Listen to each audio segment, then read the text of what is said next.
Okay? So you can either amass a fortune in your own savings or rely on what little they might give you. Okay? I do not have any tax clients that can survive on Social Security only. $20,000 is about the most I've ever seen. And that's for somebody that made an extraordinary amount of money for a long period of time and paid a lot into the system.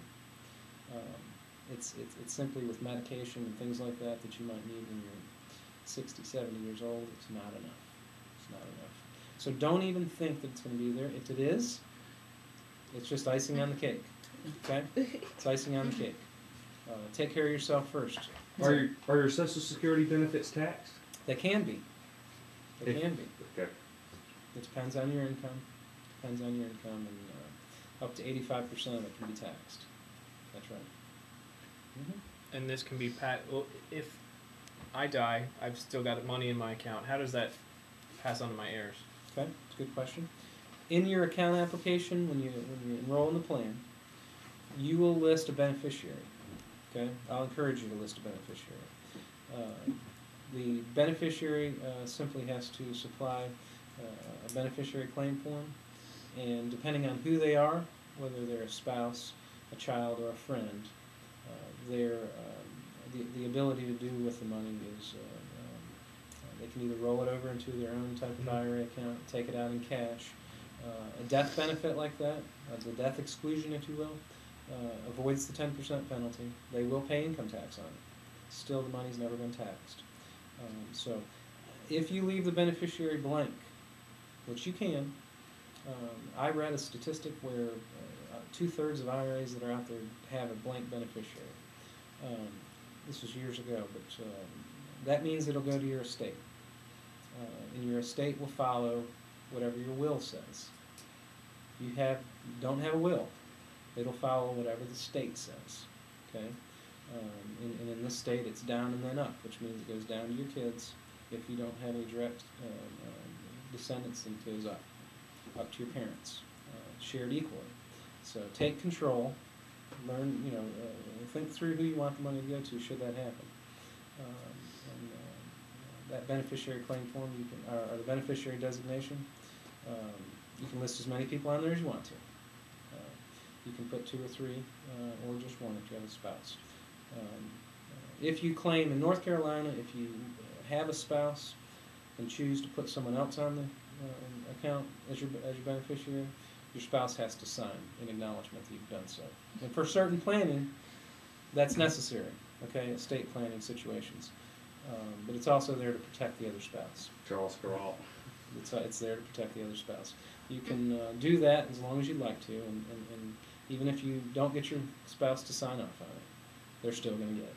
Okay, state law is going to supersede what you selected as a beneficiary designation. Okay. On that note, how often can you change your beneficiary?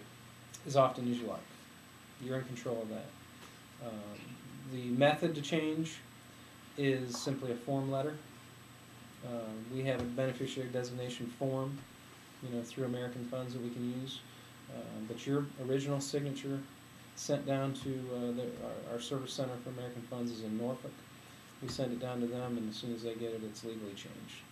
Okay, so form letter or designation form, re-signed, original signature. Okay.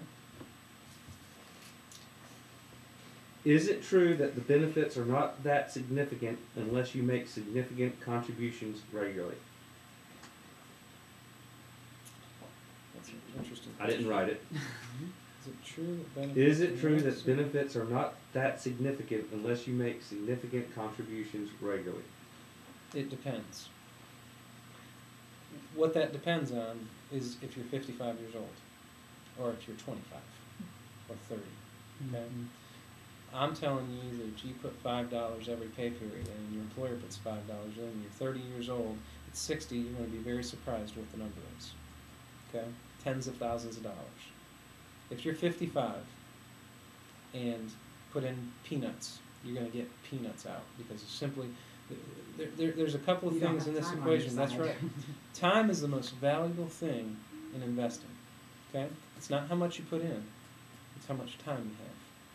Okay, so believe me, the most valuable tool you have in your toolbox is your age. For the folks sitting at this table, it can be discouraging for the 50-plus crowd. It really can, because they tend to try to catch up, and at that point, if you're not doing enough, which I think is what's being implied in this question, then surely the benefit's not going to be significant. You may have a $10,000 account. It might take care of your first couple of months' expenses, and then you'll be back to welcome to Walmart, I would say. I apologize for that, but that's just the way it is. Those are the facts. Those are the facts. Okay? Do you think we fairly answered that question? Is that? Yeah, I think that's what they were. I think so. Yeah. I mean, yeah. They can call you if it's not. That's right. It's not That's answered. right. That's right. Can I consolidate other IRAs I have into the plan? No, not unless they're a simple IRA account. Okay, it goes the same way. If you have a simple IRA from a previous employer that is with a fund company that is not suitable for you, you like American funds better, which I think if you give them about 3 or 4 years working with them, there'll be no other. I mean, you're welcome to transfer the money into this account. But that's the only type. It has to be like accounts with a simple IRA, since it's a qualified plan, or employer-sponsored plan. Yes.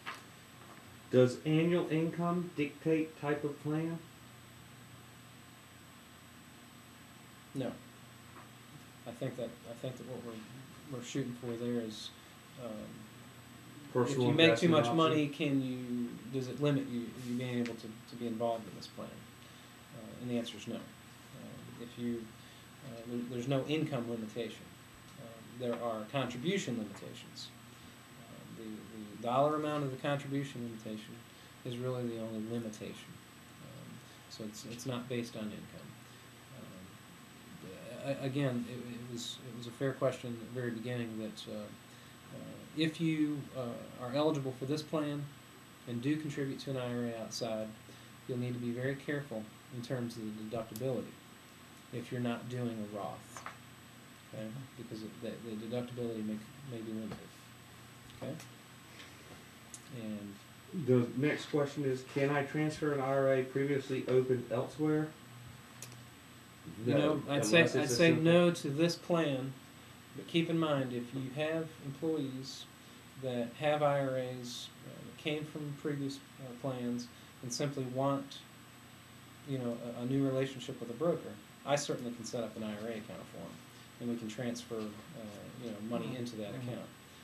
It would be. So you can set up a separate account than this particular simple IRA. Outside of to the help company someone, plan, we can right. get together and set up an IRA account to roll an IRA, to roll a 401k from a previous employer, anything of that nature. Set up a Roth IRA, set up, college savings plans. Mm-hmm. We're an independent broker, which means we do not work directly for a fund company. I have the sky's the limit in terms of what we can sell and in terms of mutual funds and the type of accounts. So a lot of flexibility. Can we determine how it's invested? Example, in index funds? These index funds are not managed funds. I want to talk to you a little bit about what a managed fund is versus an index fund. Okay, probably the most common index is the S&P 500. Okay, we take the 500 largest companies out there, and it tracks those companies. Okay, proportionate based on how big those companies are. They're all in the basket. If you invest in an S&P 500 index, you're investing in those 500 companies only. Okay? If one of those companies goes bankrupt, or the only way you're going to get out of it is if they come out of the S&P, that's simply what you're going to have, is an index. They do not have fund managers that are buying and selling companies. Okay?